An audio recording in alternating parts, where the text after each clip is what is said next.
بسم الله الرحمن الرحيم. يا أيها المزمل قم الليل إلا قليلا نصفه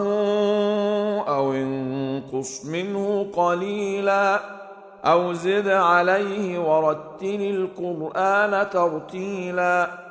إنا سنلقي عليك قولا ثقيلا إن ناشئة الليل هي أشد وطئا وأقوم قيلا إن لك في النهار سبحا طويلا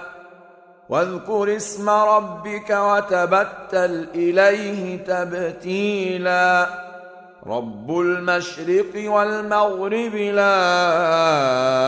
إله إلا هو فاتخذه وكيلا واصبر على ما يقولون واهجرهم هجرا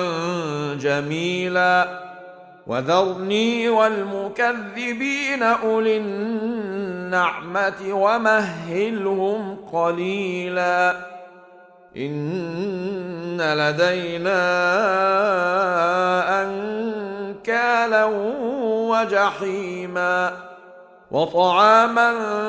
ذا غصة وعذابا أليما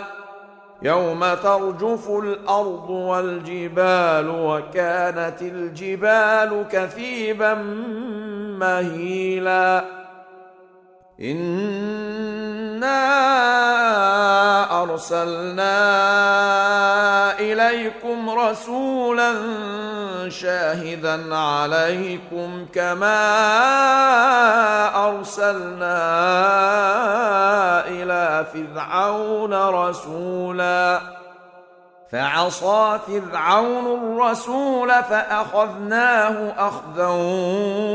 وبيلا فكيف تتقون إن كفرتم يوما يجعل الولدان شيبا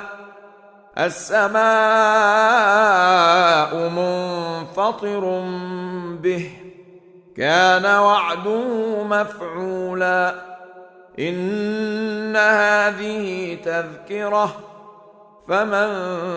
شاء اتخذ إلى ربه سبيلا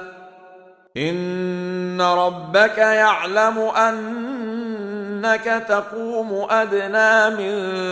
ثلثي الليل ونصفه وثلثه وطائفة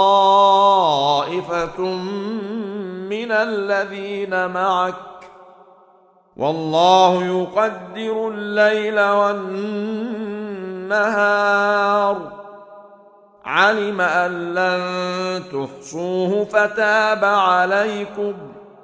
فاقرؤوا ما تيسر من القرآن علم أن سيكون منكم مرضى وآخرون يضربون في الأرض يبتغون من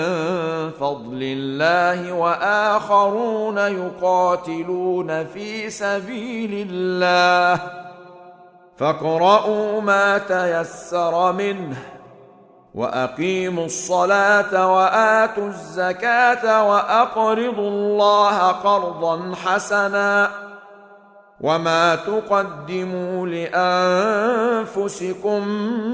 من خير تجدوه عند الله هو خيرا وأعظم أجرا واستغفروا الله إن الله غفور رحيم.